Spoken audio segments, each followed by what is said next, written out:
Welcome everybody to Clerking. Thank you for coming in tonight. I appreciate y'all being here. If you see some unfamiliar names up on the screen, I talked to Scott Phoenix and he was thinking about making it. I don't see him here yet. And but he sent the invitation out to the Oregon group, and we have a number of esteemed Oregon folks with us tonight. So welcome. Don't be afraid to jump in and say your piece if you have something to say.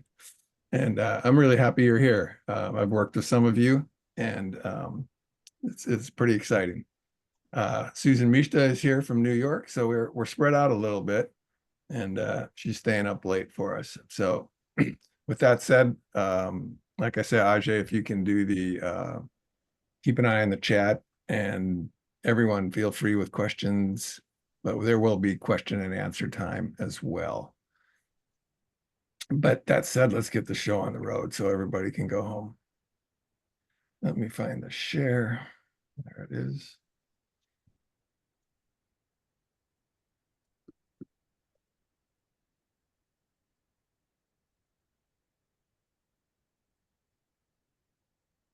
All right. Is that up on the screen there? Everybody seeing that okay? I'm going to slideshow. I'm going to go to a presenter view so I can see what's happening, but you guys can see the full screen, I hope. Yeah. So clerking, we're going to be talking about clerking tonight, as I mentioned, and we're going to have a lot of fun. We're going to talk to some different people, hopefully, with their experiences and some of the things they do that's different than what we may be doing. So let's have some fun with it. So the characteristics of a good clerk, let's start out with that. So professionalism in appearance and actions at all times, knowledge and consistent application of the rules, flexibility, efficiency, and accuracy, ability to communicate effectively with athletes and other officials, works well with others as a team as appropriate, and displays impartiality while remaining athlete friendly. Now, when I read that, I don't see anything different there than any other official out on the field. So that applies to all officials, all of these characteristics, and not just clerks.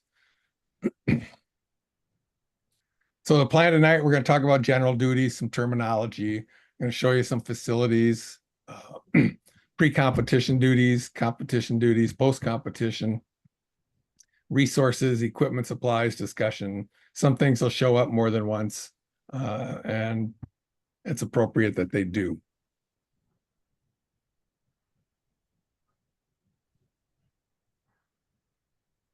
So the main duties of a clerk really is to maintain a time schedule, verify entries, ensure athletes run in the correct lanes and races, instruct athletes relative to their events, for example, break line, etc.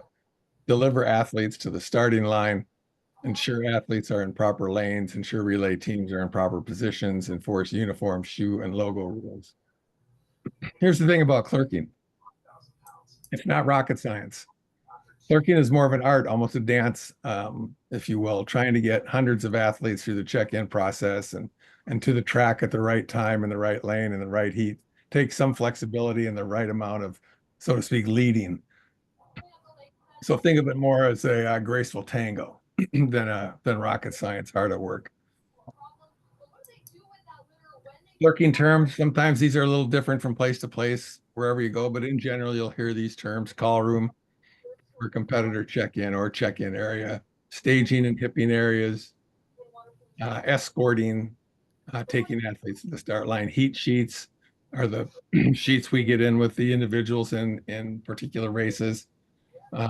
Bibs, each identification number for each athlete. Hip numbers, which go on hips, not thighs. To identify the lane numbers, calls, announcements on when to report to the clerk, the warm-up area used for final warm-up. You might hear terminology like waterfall, which is a starting procedure, alley, and stagger. And I'll show you examples of each of these.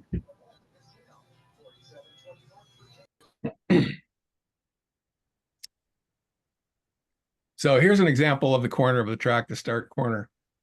And it's kind of hard to see on this one. I just wanted a little expanded view, but up all the way up into here, the 4x4s are coming way out here. And then each track is generally supposed to be marked relatively close to the same in terms of start lines. And so you'll see that if we can zoom in a little bit here. So this would be your main start line. This would be a line for a waterfall start. This would be a line for an alley start right here. These are exchange zone markings. The the solid white lines that you would see out here are for like the 400 meters, green and white 800 meters, and other races 4x8. And then the blue and the white is the 4x4, and they extend all the way up almost around the track. And so it's important for clerks to know these marks because that's where you got to put the athletes when you start them. And the other thing that is important to know is to know where that break line is over on the other side of the track, where an athlete can cut in. And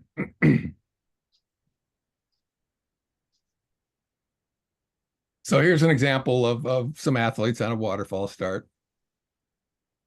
Just bending around. They're not, starting at the exact same straight line because the people on the outer side will get a little bit of a disadvantage as they would have to run a little bit longer. An example of an alley start. So you have these athletes are going to be running in these 4 lanes outside here. There'll be cones going around separating these 2 lanes about every 4 feet or so. I don't know the exact, there's a number in the rule book. And then these athletes will start all the way across this curved line right here. This would be their start line, the curved line. So when the athletes are called up, runners to your mark, they'll come up to those curved lines. This one's right here. It's hard to see. It's mostly off the page, but this is an example of what an alley start might look like.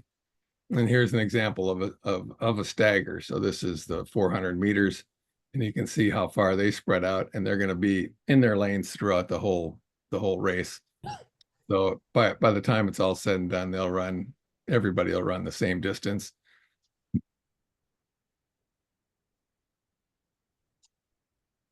So the facilities are one of the more important things when you're going to be a clerk. And as you get a little more experience at it and you know what to look for and you get to know a few more people, you start being able to say, I need this or I need this.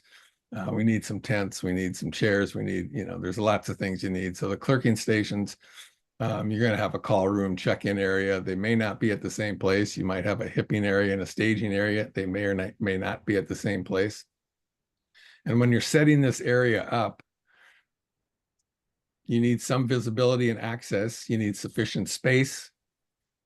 You need a number of athletes. You need to know how many athletes are around, know the location of the starting lines, because that's going to affect how you're going to bring the athletes out to the starting lines and knowing where your clerking area is in relation to those. So, so very important to keep an eye on your routes.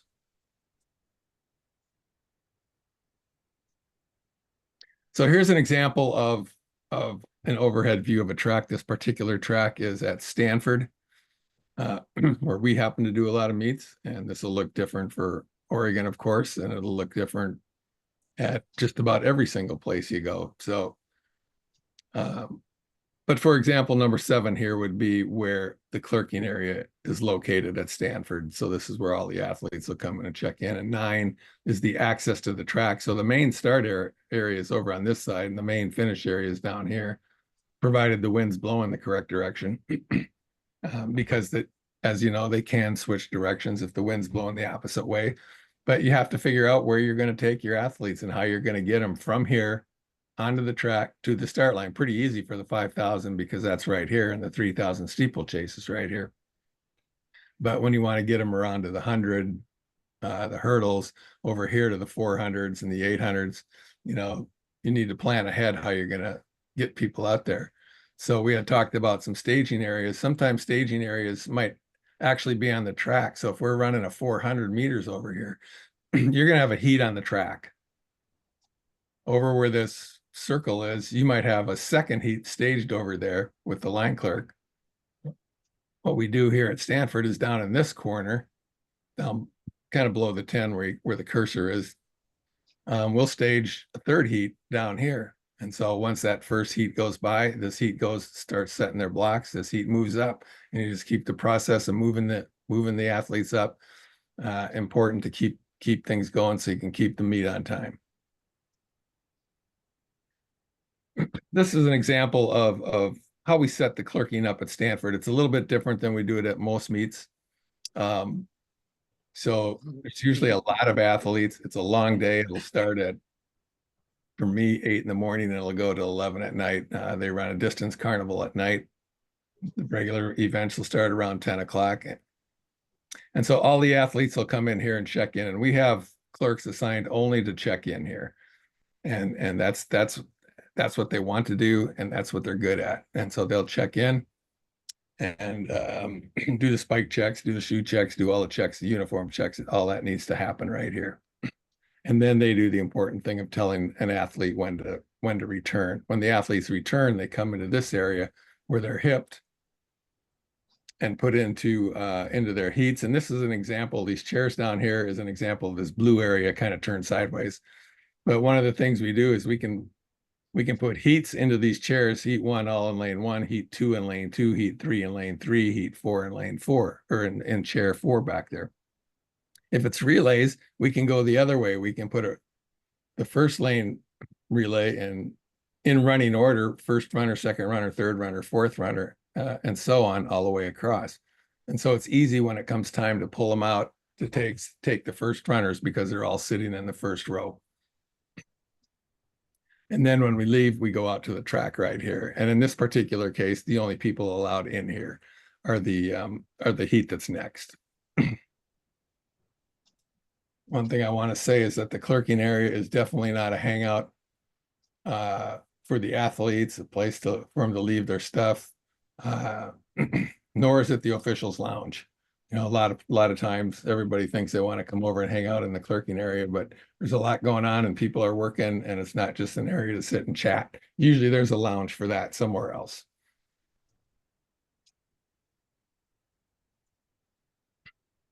This is an example of a track at the University of California, Davis, and a little different situation there. They're not holding big meets like they do at Stanford. Although it's a good sized university, the meets are a little smaller. They have a small little clerking area right down here. You might have two volunteers that are athletes who might be red-shirted or injured, helping you check in. You might be the only clerk, so they'll check them in, tell them when to come back. When they come back, you give them their hit numbers, and at that time, you just might send them to the start line. You know, because maybe we don't have escorts, maybe we don't have line clerks, and we'll talk about that in a little bit. But not every race is going to have, and not every meet is going to have all of those people. So if this were a high school track, you might be clerking it from somewhere in the field, you know, near the start line. So it's different. Smaller meets, fewer people. High school, they might come up and you might have a little bullhorn or something and say, all 100-meter runners come sit down over here. You may or may not ask, you know, who wants to run in the first heat, who wants to run in the second heat if there's 2 of them, or you can just say you 6 in the first heat, you 6 in the second heat. And everything's done right from the line, and there's not really a clerking tent at all. So it just depends on the size of the meet. You might go to a USATF meet and there's going to be 8 clerks there, as evidenced by this picture right here. So the members of the clerking team here, wherever this meet was, I can't remember. You have chief clerk, and you got a bunch of assistant clerks and starters assistants, and oftentimes volunteers. Probably didn't need any volunteers at this event, but so you can see we had plenty of clerks, and so the number of clerks required just depends on the size of the meet, like I said, and it may just be determined by, you know, the number of athletes. And so you're not going to have 1, 2, 3, 4, 5, 6, 7, 8, 9, 10 clerks every meet, which is pretty rare. I probably shouldn't say this out loud, but I will, because I have no filter. Some of the meets that I've worked at the national level, they're some of the easier meets to work because you have so many clerks, and it makes it a lot, sometimes in a way, a lot more fun, because you know you're not running all over the place all day long. So It's a little bit different at a national meet as opposed to some of the local meets. So as I said, we were going to kind of divide it into some pre-competition duties, competition, and post-competition. So before the competition even starts, it's really important for clerks to understand what's going to be happening at the meet. And oftentimes, not always, but oftentimes there is meet information posted online. And you should go look that information up. And the NCAAs almost always have that information online. USATF meets do. Even the Stanford Invitational posts their at least their schedules online and some of the requirements, as do most of the universities. So look that stuff up online. It's available. Be a little proactive. Email a clerking team about any pertinent information. Review the rule book. Understand what's going to be happening out there. Know your rules on uniforms for sure. Shoe checks, all that kind of stuff. I got to email clerking team any pertinent information again, because it's important you can't communicate too much. But that's actually a mistake, but it's true. So you're going to get heat sheets, you're going to get hip numbers, extra bibs. If I can, I'll get to a track meet the day before and try to figure out where all that stuff is, who's got it. If it's a little bit bigger meet, get communication devices, if any, set up a PA system if they don't have one, or if you have an extra one for clerking. Inspect the area for safety issues, no cords running around, stuff for people to trip over. You'll have to set up the clerking facilities, put up the tables. You establish your check-in procedures, and sometimes that's going to be in the meet information online, how much time they're going to have and that sort of thing. And then you can meet with the other clerks and assign duties. Any questions so far? Any thoughts? All right, moving on. Nothing in the chat, Bill. Okay. So proactive clerking, most meets I'll make something like this. And it's not going to be maybe quite, this is one looks like for maybe a USATF meet. And they'll have all the events listed down one side. This particular one has your gender, your round, the clerking team. Generally in this column that says clerking team here, there'll be an A, B, or C. If there's 3 clerking teams, usually there's three teams of 2. And so team A would be responsible for checking in the men's 110-meter hurdles. Team B would take the 100-meter hurdles women, team C, the 400 meters, and then it just keeps rotating back through. And also what's not on this particular sheet is that USATF meets and some NCAA championship meets, the field events will be on here as well. So most of the meets we work, at home, they don't necessarily check in the field events in clerking, but they do at these larger meets. And then there'll be the number of heats. Sometimes at these meets we make calls and they'll tell you when to make those calls. And then athletes leave the clerking area and then the event start time. So I'll make something similar to this for most meets, maybe not quite as in-depth as that. And oftentimes I don't operate with these teams, but very similar. And we'll talk about some of those heat sheets in a little bit and some of the information you put on them. So the pre-competition duties involve assembling packets of heat sheets and hip numbers. It's really important to walk the track and know where the start lines are, the break lines, the relay zones. And if you've never worked an indoor meet, they're different. You need to get out there and look at them and find out where all that stuff is. Establish your escort routes, as we talked about. Meet with your timing crew. Find out how many hip numbers they're going to wear, where they want them. Sometimes they want one on the back. Sometimes you never know what they want. So just ask them. Find out where they want their hip numbers. Talk to the announcer on calls. How much, sometimes maybe if you're a line clerk, you might want to meet up with the announcer and say how much time, because they have a schedule. And they'll have a schedule that says, we're going to start introductions for this race 2 minutes before the race, or a minute 30 or a minute 45. I mean, it goes down to the second with these guys, especially if it's televisions involved. And so they really appreciate, if you're a line clerk, that you communicate with them. Meet with the meet director. You might not meet with the meet director at a large meet, but a smaller meet, you know, find out, you know, their rules for maybe maybe for adding a heat or combining heats, and then meet with the referee as well about what their expectations might be. Verify the rules being used. Verify the advancement procedures, verify the running directions for the sprint and hurdle races. Also important to know, how are they going to start some of these races, like the 800, for example? You know, are they going to alley start that, or are they going to start it in lanes? So really important, because they don't do it the same at every meet. Meet with the starter. The starter is your friend. I like meeting with the starter. I like talking to the starters. And it's a different situation with the starters at every single meet you go to. And I think it's important that you clarify exactly what's going to be happening at the meet with the starters. For example, if you're at a USATF meet and you have a whole start team there and you're a starter's assistant, generally it's accepted that the starter's assistants put the athletes on the line, give them the instructions, step aside, the starters start the race. They're not on the track giving instructions. That's the starter's assistant's job, or what used to be known as the line clerk, not the assistant starters. Those are two different things. um, the starter's assistant is becoming a little bit more important as time goes on here. The rules are starting to change. Those are going to be the people that are showing red cards and green cards if there's a false start. And I don't think that's fully progressed into this, but at World Athletics it is. And so you need to know what's going to be happening with whatever your job is out there.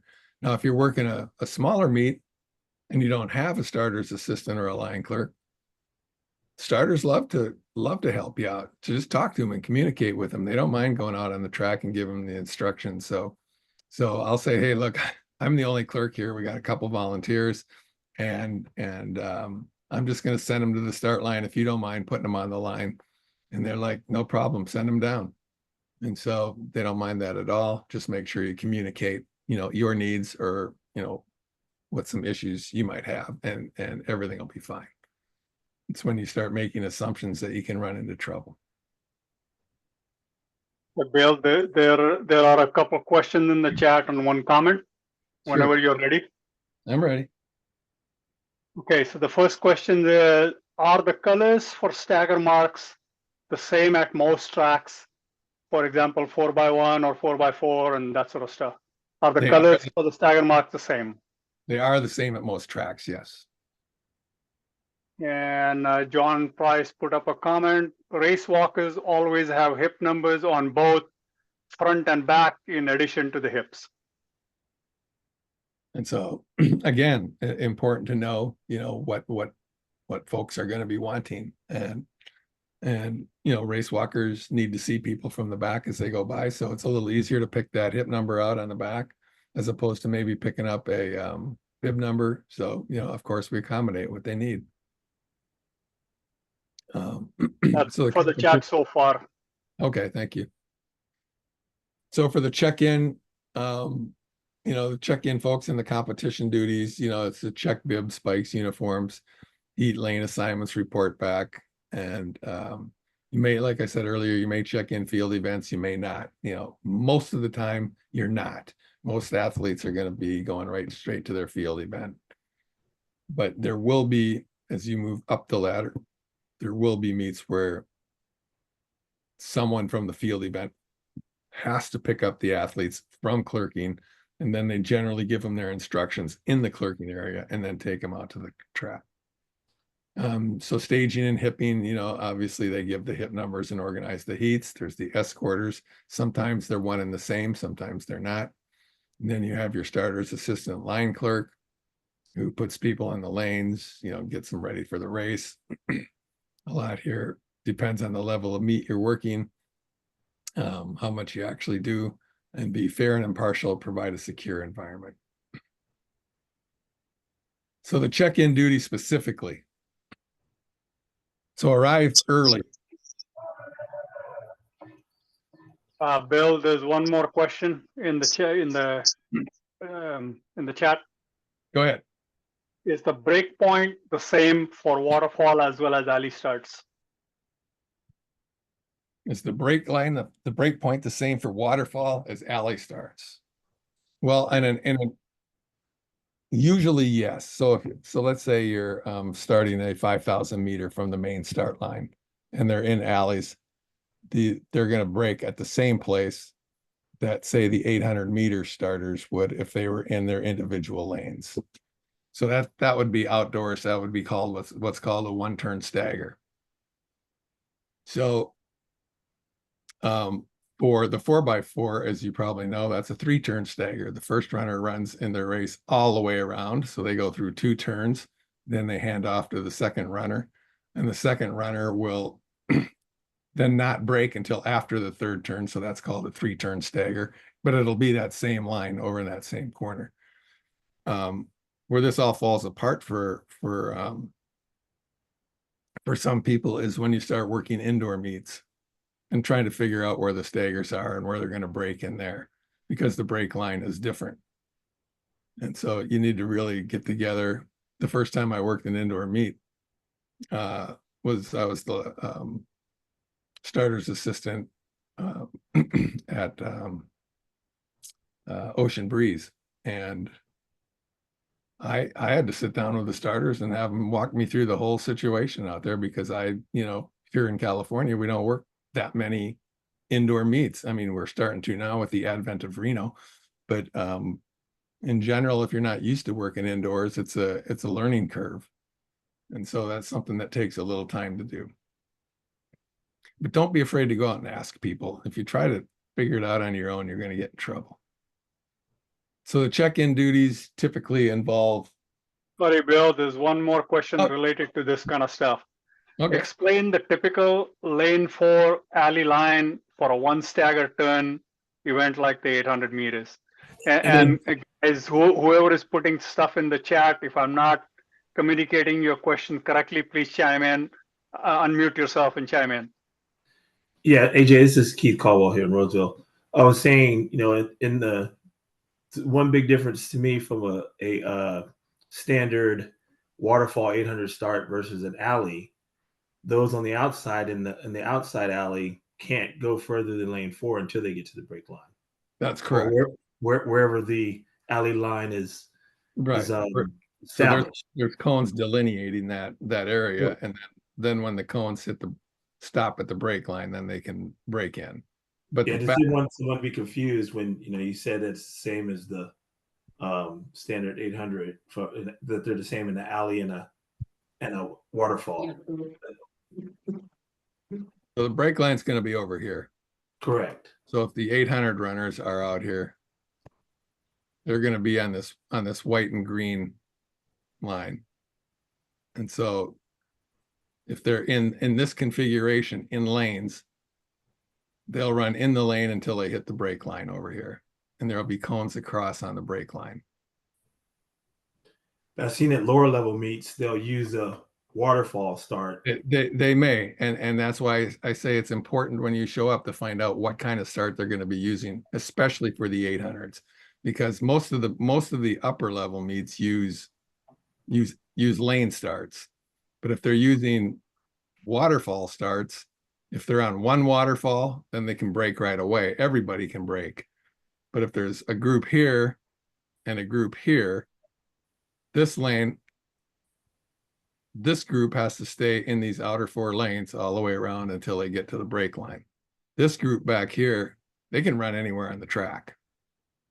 I mean, most of them cut in. You're not going to run more than you want to run out here, but is that clear? Is that understood by everyone?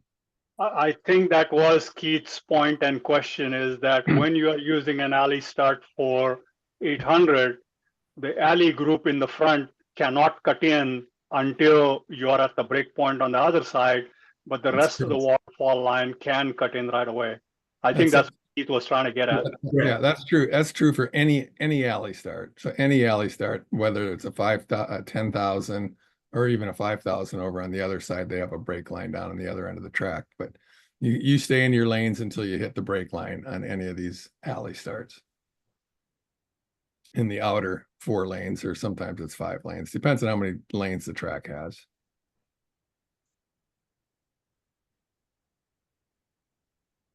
So we're talking about the check-in duties and arriving early. And so one of the things we do down here, it's not done at national levels, but we have binders that we use, and you open up the binder and it's got the event sheets, all here.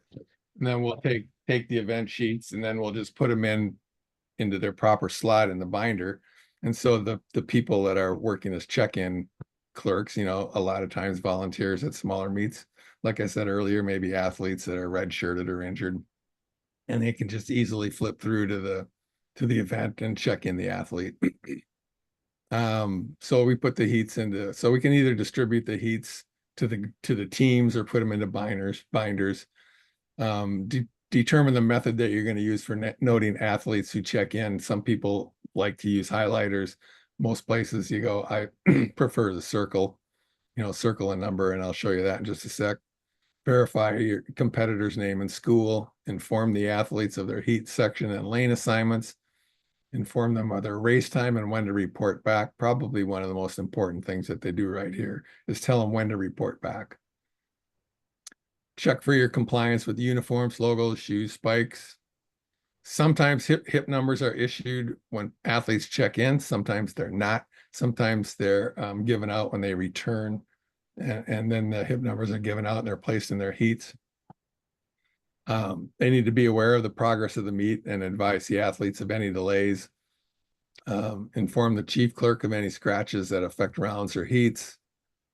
There's relay cards where you have to verify names, bib numbers, orders, and uniforms, and then always be professional and help the athletes. So here's an example of a heat sheet that we get from the starter when we get there at the early part of the day, and you can see it's in a binder. And so when an athlete comes and checks in, they'll just turn over to that page, circle the number of the athlete that they have checked in, and then depending on the person, the meet, what they expect for call times, a lot of clerks carry little stamps, and some of the stamps might just say start and report time. Some of them might have first, second, third call. Some of them might have leave call room. Sometimes you'll have 5 stamps on the card. I personally, I like the report time. The start time's usually on the heat sheet somewhere. The most important thing I think that the athlete needs to know is you need to be back here at 12:20 for this example. And so, and then I like to repeat them. What time you need to be back? 12:20. Thank you. And that way they know, that they heard you. So you'll see a lot of different, like I say, a lot of different stamps and configurations, and people put different things on their heat sheets. It's not always going to be the same thing. So proactive clerking, time to think about what you might be asked. And these are not by any stretch of the imagination out of the ordinary. The bus was late. She might be here any minute. I didn't know I had to check in first. Can you put me in another heat? Why aren't I in the fast heat? Do you have another hip number? You're going to hear all of those all the time. And probably the one that is more frustrating to me than anything else is I didn't know I had to check in first. And this becomes a problem when you start getting athletes closer to the end of the year who haven't been running in places where they check in. And then they get to a meet where they need to check in, and the coach doesn't tell them what to do, or the coach is not even knowledgeable of it. So it just depends. You need to pay attention to these things, and learn how to deal with them. So, I always try to err on the side of the athlete. If I can get them in a race, I can. But there's been times where the heat is on the start line, and sorry, I can't get you in. You're supposed to be in that heat, and the other 2 heats are full. So sometimes there's not much you can do. So staging hipping duties. So the athletes check in, they go off and do their warm-ups, and then comes time for them to come back, and they're returning to where they checked in. Usually, often sometimes it's at a different place. So they're going to return to the staging hipping area if they're going to get hips, if they didn't get their hip numbers already. But so usually they'll obtain a heat sheet from the check-in clerk. Again, verify who is present, give them their heat section and lane assignments, distribute the hip numbers if necessary. Check the competition numbers and issue the hip numbers at larger meets. Be sure that bibs and hip numbers are worn correctly. Make sure it's a 6 versus a 9. I've seen many races where 2 people are wearing 6s and one of them was supposed to be a 9 because they're looking at them upside down and they just get confused. So make sure everyone, there's no 2 athletes with the same number, and that's part of your job as one of the clerks out there, is to make sure everybody's got the right hip number on the right way and in the right lane. So if you see somebody with a 9 in lane 6, you need to fix that. Note late scratches, inform athletes of the start time, especially if things are slowing down a little bit. Keep athletes in the staging area or nearby warm-up areas. See that the information on any scratches is delivered to the announcer and timer as well. Verify relay cards for changes. Make a unique mark on a heat sheet of athletes who report back in, and inform athletes what they can and cannot take with them. Here's one of the important things that's often overlooked, when you're clerking a meet, and that is athletes who are in another event.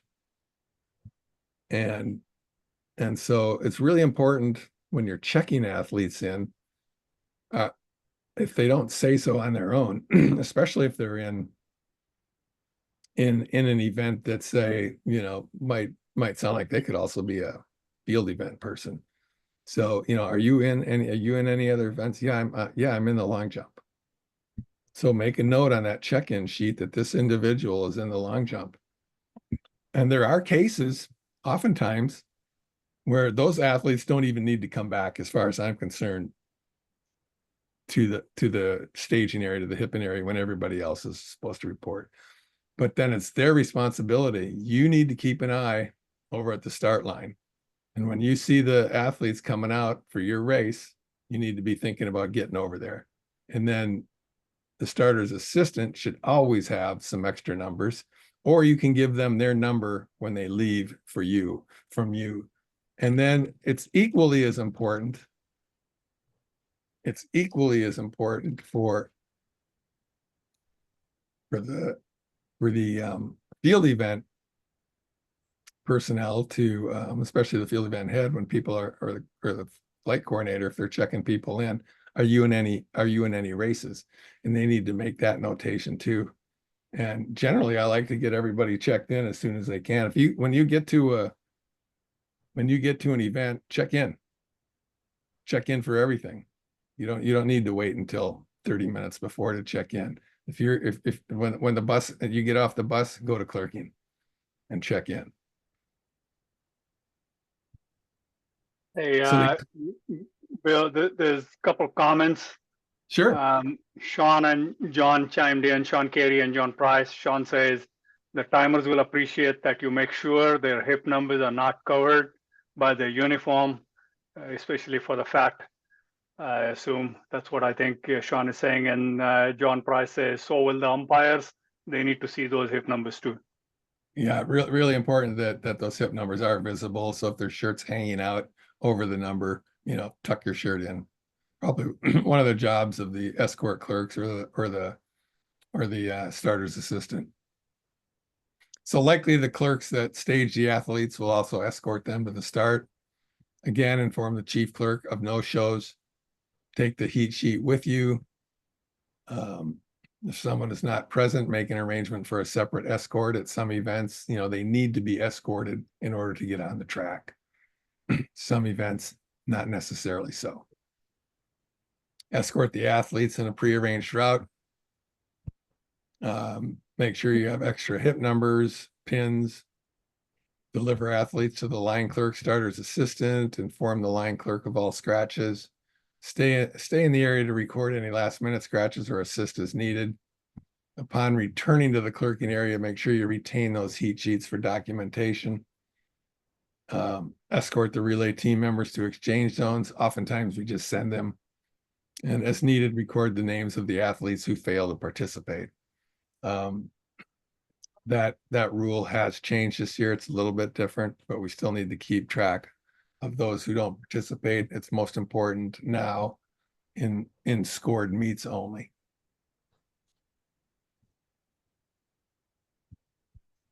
Starter's assistant. There can be a whole class on the starter's assistant. It's that takes some effort to work out there all day and put these people where they need to be. Verifying the competitors when they show up, make sure they got the right hip numbers and bibs. It just doesn't happen all the time. You see people with wrong bib numbers even.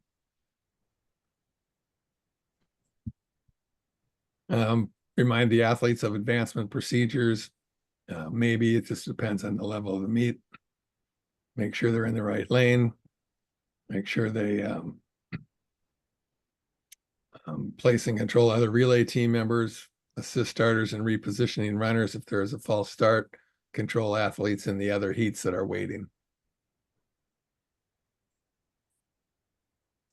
They also will tell people, if the weather's inclement, to get race ready, and they're keeping an eye on the time. If you work a meet with television, there's usually a television person there who's basically controlling the whole scene, and you just say what he says or she says. So, but television throws a whole nother wrinkle into the situation because they got commercials. And it can be very maddening actually for the athletes at times to be sitting there waiting when they're supposed to start at a certain time, and now they have another 2 minutes to wait. Well, this commercial goes and they're all warmed up and ready to go. And it's something to keep in mind too, if you are an announcer or happen to be an announcer. I've been at meets where I've seen the gun up and they're ready to start a race, and then the announcer will start talking about all the people in the race, and the announcer or the starter would lower the gun and let them finish. And it happened to me when I was the chief clerk at the NCAA West Regionals, and I had to find the referee, and I said, we're getting behind because the starter's talking through the starts. We can't get him off on time. And he went and talked to starter and fixed the problem, and referees can come in real handy sometimes. Issues and problems do occur. You need to be prepared for them. Obviously, spikes. There's a question in the chat. Sorry. Go ahead. Keith, you want to chime in and say what your question is instead of me reading it? Keith? Yeah, sorry. Keith, let me get off mute. Bill, do you think it's the starter's assistant's job when they're at the line giving instructions? I find something critical that's missed. How they should continue on after they cross the finish line, especially in sprints, whether they're continuing straight in their lane or continuing around the curve. I've never said anything to anyone when I've been the starter's assistant regarding that. It sounds like a good idea, though. How about any of you Oregon folks? Do you do anything like that? Maryland? It's okay. Yeah, Bill, quite often there's a finish line or a marshal or an umpire at the finish line that might direct those athletes to go one way or the other, don't you think? Yeah, they're down there too. But I've not heard that instruction given from the start line. At Oregon, we do give the directions for the finish. Yeah, and I think it's important. I can tell you, as an ex-athlete, I've seen a lot of times where the finish line officials and stuff are trying to do that, and they're either, especially when it's kids, they try to hold up a kid. I've even seen somebody get injured, hurt Achilles because they're like immediate stop, because you got another kid going around the curve, someone going straight or something like that. So I think it's probably behooves us to inform them at the start of the race instead of trying to coordinate that at the end. That does sound like one of those things that is overlooked. And it's nice to hear that you're doing that up in Oregon. And, you know, it might be a procedure that we need to think about down here. So Bill, sometimes the starters can help out with that, depending on how the track is arranged. You can have half the athletes go straight and half the athletes make the turn. Again, who's at the finish line, who's in the way at the finish line. There's all kinds of things that determine how athletes are to finish. I guess the important thing there, Mike, is just to make sure that something gets communicated to them. You know, you guys go this way, you guys go straight, however it works on the track. But as long as they know what they're supposed to do at the end instead of, you know, going off in their own direction. In New York, we usually, especially in high school, give them the instructions how to exit, and also after exchanging batons and relays, because we don't have marshals or umpires at that level of a meet. And in the upper levels, we try to encourage them to do that, even when we do have it. Not all start line officials will do that, but we're trying to encourage them to do that. Yeah, we will do that for the relays. We make sure for the relays they know where they're supposed to go. But it seems like for the sprint races, you know, when they're finishing and you got some going around the curve and some going straight, you know, that can be a recipe for disaster. And I understand the issue there.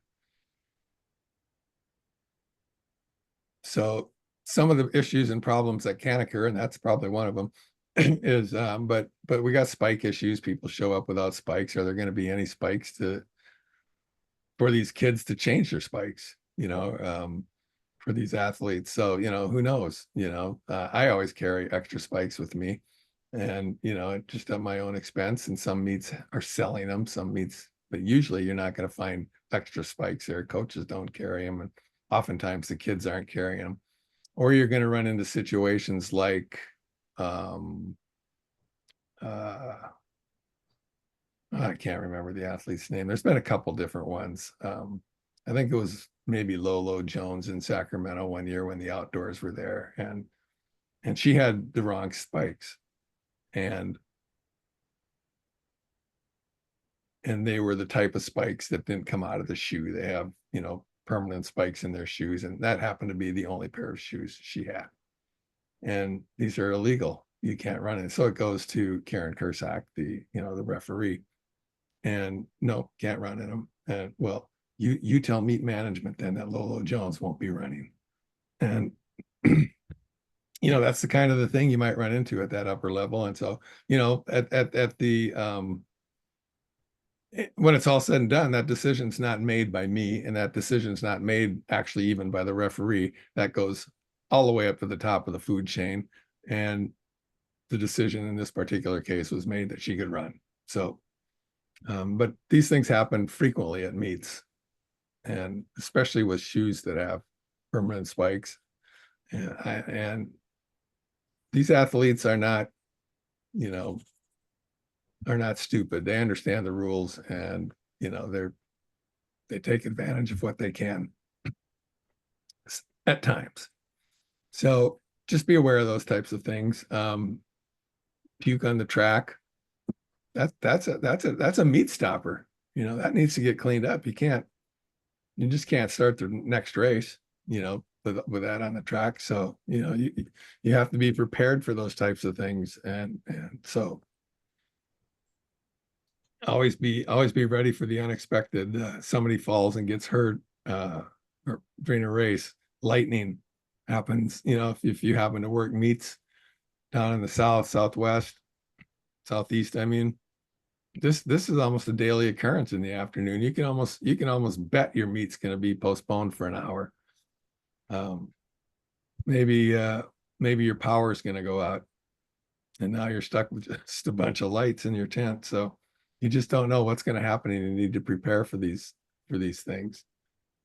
This, you know, that sort of looks like Wade Bell to me in that one picture from the back, talking to the athletes. But this is the kind of thing, maybe as the starter's assistant, when they're lined up for starting the whatever race. Okay, look, you give them your instructions. You're going to hear runners to your mark, step up to the line. Do not step on the line. And I always tell them that. And I always say, do not step on the line or the starters will get mad at me. And then they'll step up to the line and they're ready to pull the trigger. And then you hear, stand up, get your feet off the line. And then I walk back out there and I told you not to step on the line. So this time when you go up there, don't step on the line. But I guess they're all hanging their heads like, oh, sorry. You get a kick out of that photo. So Hey, how do we Bill, handle them? Yeah. there is a comment about the previous instruction at the start kind of thing. Enrique said last year we had a sprinter come to a halt and broke his clavicle because of inertia. The body wanting to continue to move forward. And Edward has a question. Are the spike checks made in advance enough time to change if needed? Spike checks are made when the athletes check in. So if they're a late check, I mean, typically you check in 20 to 30 minutes before your event. So yes, there's enough time for them to change their spikes 99% of the time. And again, keep in mind that, the spike check for where the track is a little different for a couple of the field events if you happen to be checking in field events. Communicate expectations to the team. Be flexible regarding time delays. Keep extra spikes on hand. Err in favor of the athletes if possible. Call in the marshals. Know how to get a hold of the medical team. Know if you can combine heats, when things come back and there's something you need to do to get the meet back on time. And many times you're not going to get it back on time. And many issues can be resolved by the head clerk in conjunction with the referee. But, sometimes there's just nothing you can do. You can't do anything about lightning. You can't do anything about somebody puking on the track unless you can get the trash cans out there as quick as possible at the end, which sometimes they try to do that. Some places have, I think up in Oregon, you guys have buckets of sand or some type of material to throw on it and can sweep it up right away. Not a lot of places do that. And so, you have to figure out how you're going to take care of these problems. But it's not, like I said earlier, it's not unusual for places to have lightning delays. And we're not used to that out here in the West so much. So, we get to work somewhere else and it's like, oh, here it comes. And so, it's kind of fun to go out and see how it's done differently elsewhere. So the post-competition duties. Clean up the clerking area, pick up all those little backs to the hip numbers that don't make it into the trash can. Kind of make the area as nice as it was when you got there. Keep the heat sheets, make sure they get turned in for documentation. Unused hip numbers, return them, bibs, whatever, any of that stuff. Return your radio. Equipment and supplies, take down signs. Thank other clerks and volunteers and thank other officials. A lot of places, most people don't have their own clerk of the course sign. I have my own clerk of the course sign that I carry with me and put up at the tent. And I feel like it gives athletes a little bit more of an advantage to see where they're at and where they're supposed to go. And just as a reminder, but you don't really need to go out and buy one, but I felt that's mostly what I do. So thank the other officials. So resources, where can you find some of this stuff and where can you look some of these things up? Of course, USATF best practices, as the clerk had official protocols. They got duties and tips. They got information, equipment, and track markings information in there. They got preparations for major meets. They got check-ins and staging procedures, instructions, clerk assignment sheets, USATF rulebook, NCAA rulebook, all great resources, as well as the NFHS. USATF rules. these are just where some of the major rules are, 136, 142, 143, 159, address some of the things that we deal with mostly. And like I say, in your preparation, you should be looking at these rules the night before, making sure that you're aware of what's happening out there. And the outdoor rules, these are the outdoor numbers. Again, read the rule book if you're going to be working these events. Understand what you're supposed to do about electronic devices, competitor attire. Can they wear a bare midriff? Not in the NCAA. So now we get down to equipment and supplies. And, it's interesting being a clerk, especially if you clerk often, because you do need a lot of stuff. But not everybody needs to have this stuff. Only one person needs to have it. But when I show up and other clerks show up, we have plenty of stuff. And so, but like I say, I got my clerk of the course sign. You need trash cans. It's nice to have a tent to work under, dip numbers, lighting, heat sheets, sunscreen, hats, tape. Zip ties are great to have. Chairs and tables, radios, pencils, highlighters if you need them. Some sort of communication system. Spike wrenches are super important. Paper clips, pins, staplers, water, power bars of some sort. Sometimes, you're supposed to be fed, but they might not find you for a while. It's not often that the clerk people, get a break and get to go leave over to the food tent if there is one. Binders, bibs, extra bibs, a hole punch. A couple types of clocks are nice, evidenced by the time when the athlete couldn't tell the time on an analog clock.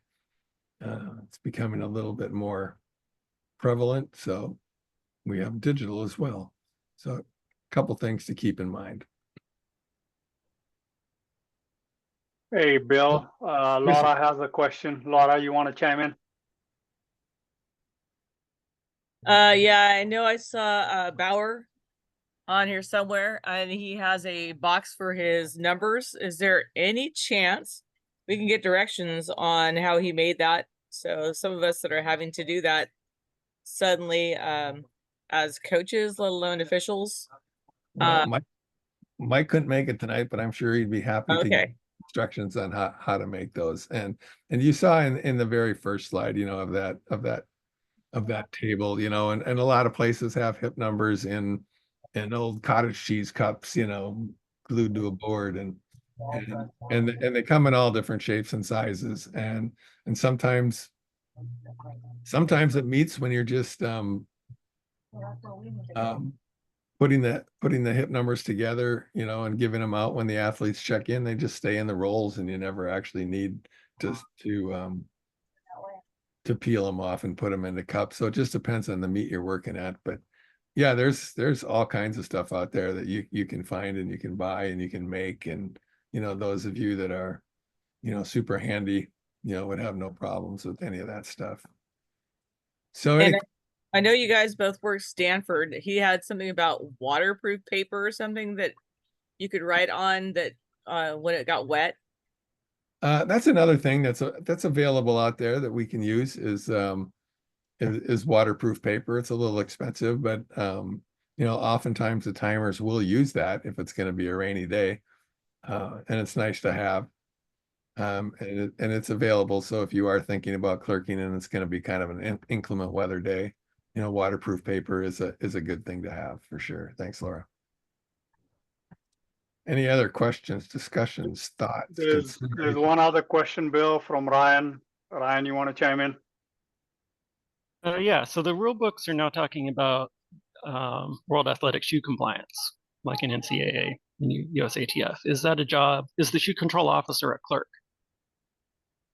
Sometimes not.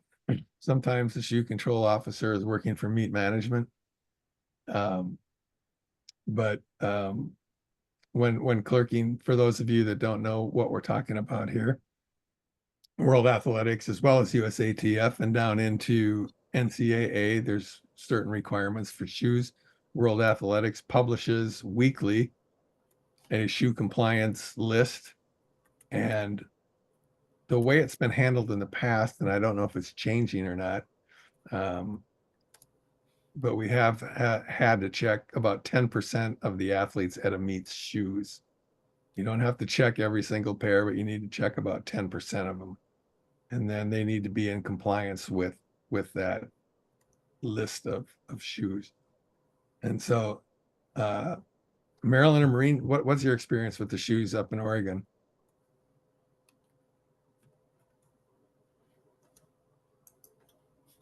If you're still hanging around. During trials, we were instructed to have ask every athlete to complete the shoe form.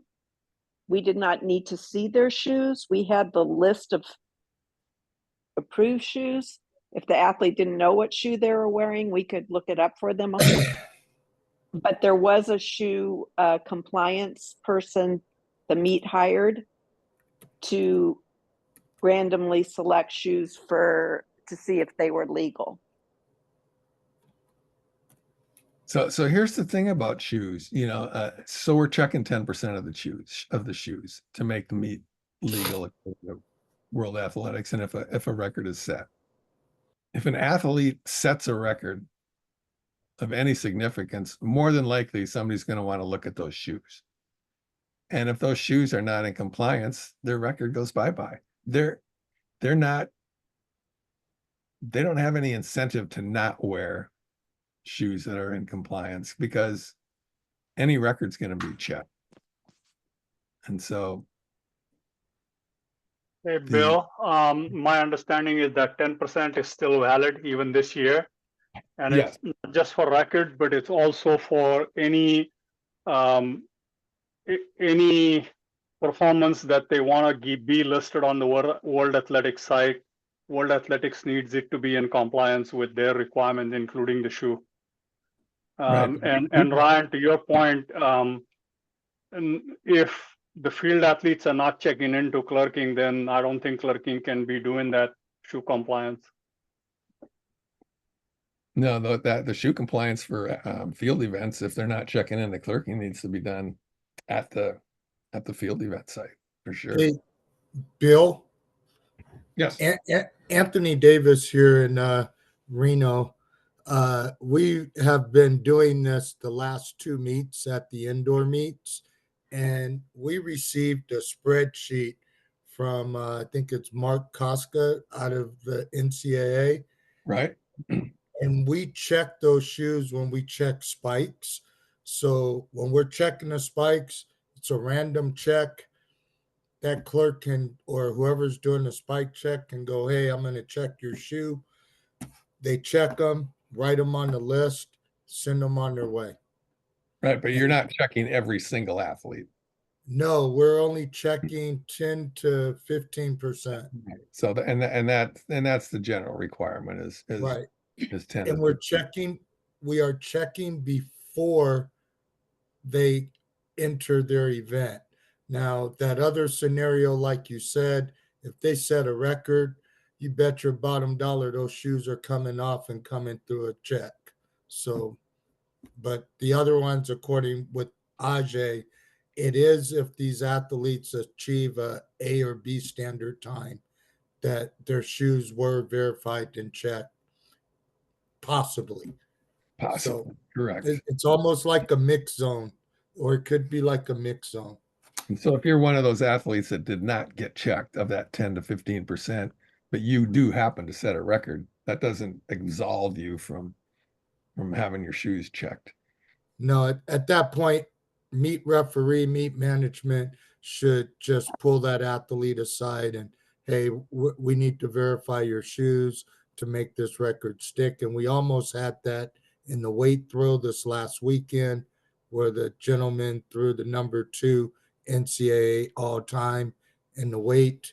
And I'm not sure, but I think his shoes got checked. If you're doing field events, you're going to ask your field event crew or your head or lead to make sure they send somebody over to get their shoes checked, possibly during warm up if they're not checking in at the Clerk. And that's all I have. Thank you. Anthony, as far as I know, that shoe list is not a static list. It keeps changing. In the chat, I put in a link to the World Athletics where they keep the full list of the shoes. It used to be it Yes. came out every Friday morning. A new list comes out every week. Yes, Ajay, you are absolutely correct. When they check that shoe list, they are going online to the World Athletic Chart to verify it. In the 2 weeks that we've done it, the 2 meets, we've turned away 2 shoes. Oh, And good you'll job. find that most people are wearing the same shoe. So it's kind of hard to keep random checking. When you start seeing the same shoe, you're like, well, I'm not going to check that one. Give me a shoe that's different.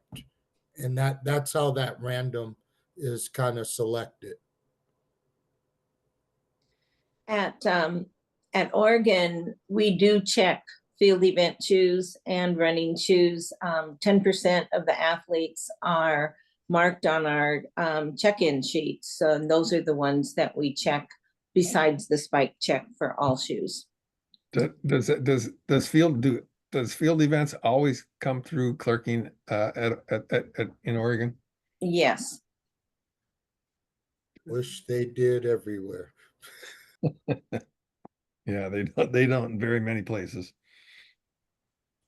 So any other thoughts, ideas, concerns? Because I this is have one. It has nothing to do with the shoes. Okay. When athletes come in and to check in early, in addition to having them check in, if it's more than an hour early in the higher meets where they're also needing to declare, a lot of times they don't understand that declaring is a separate issue from checking in and registering. So if they're checking in early, ask them if they've also declared, because if they haven't, or they're not sure, they have time to go check, then declare if they haven't, because they have up until an hour usually before the event. But if they come in at the 30-minute point and they haven't declared, then there's nothing we can really do at that point.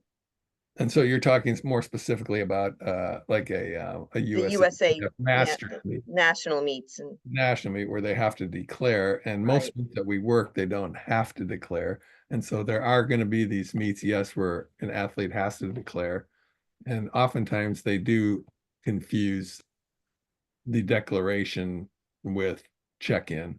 And we actually, of course, ran into that problem a little bit this last year when we had the Masters in Sacramento. And it's an important question to ask. Thank you. So one of the most important things to me, you know, when you're clerking, and one of the reasons I like track and field is this is one of my favorite things about officiating. When the meet's over, have dinner with the team, go out and chit chat and have some fun and enjoy life a little bit, and don't just run home. Get to know the people you work with a little bit, and you know, it really puts a lot more fun into officiating in general, and takes the edge off the day if it was a hard day. So thank you for choosing to spend your evening with me. Hopefully you're able to. Hey, Bill, there was a comment from Jennifer. Yeah. I think it was something very similar to what Marilyn said, but I'll let Jennifer chime in and say what she wrote in. Hi, Bill. Jennifer? Yes, can you hear me? Yes. Thanks, Jennifer. Yeah, we have been told this year that most of the shoes, and they're making changes every year, but the majority of the shoes are going to be on the approved list. There just might be one or two, depending on how thick they are, that would not be on the approved list. So there's going to be less and less hassle with that. And we're also looking at changing how we do it. It's very helpful, and they started this last year near the end of the season, is having someone assigned to check shoes. And at Oregon, all of our athletes exit through our what we call Tunnel 3 prior to going out to the mix zone to receive their gear, and even our field event athletes. And so we have someone there stationed to check shoes. And that's normally the winner of the event and someone else from that event selected at random. And so if you do have a record, those people normally are the winners, but if there's another record holder, then those shoes are checked. And then another person at random so that we get our 10% in. And I think that's what we're going to try to look at doing this year. I like it. Thank you. So one of the things, in case you don't understand the shoe thing very much, is that, especially with this compliance list, is that a company is not allowed to market a shoe to an athlete that is not available to everyone. So you're not going to get that athlete with that one shoe from whomever that might be illegal. If an athlete's wearing a shoe, it needs to be available to everybody. And so that's one of the things about the shoe situation, is they can't be testing new shoes out there just because. Hey, Bill, one more question. Got all night. Kathy, yeah, Kathy, you want to read your question or you want me to? I was just curious, if the shoe is publicly available to everyone, but it's not on the list, would the person checking shoes be required to take a measurement? And if so, because we're looking at this, I keep thinking it was like 40, like, I can't remember, but so many centimeters thick.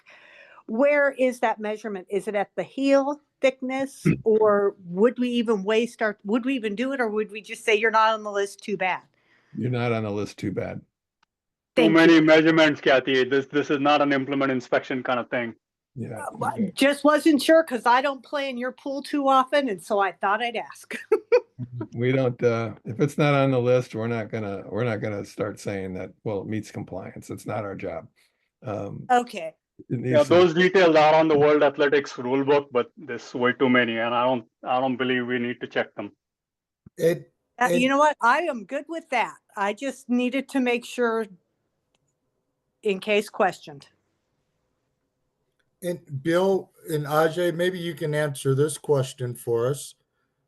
If the shoe is not on the list, we can say the shoe is not in compliance. However, we can't stop the athlete from participating in that shoe.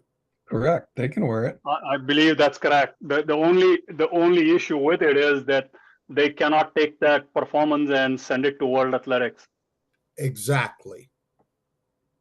So the majority of the athletes that we're going to deal with, even at the college level, at a UC Davis level, at a Sac State level, at a, at a little bit of a smaller school level, 90+% are not going to be posting times at the World Athletics site. They can wear whatever they want. I mean, the reality of it is they can, nobody's going to say anything about it.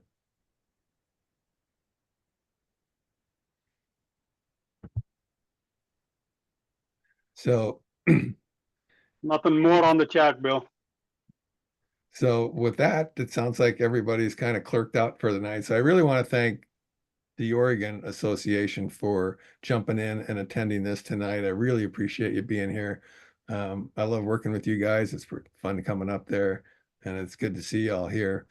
And hopefully we'll see you soon, along with everyone else on this Zoom call. It's enjoyable to work with y'all. And that's all I'm doing together. We'll all meet. Thank you, Bill, as always. All right.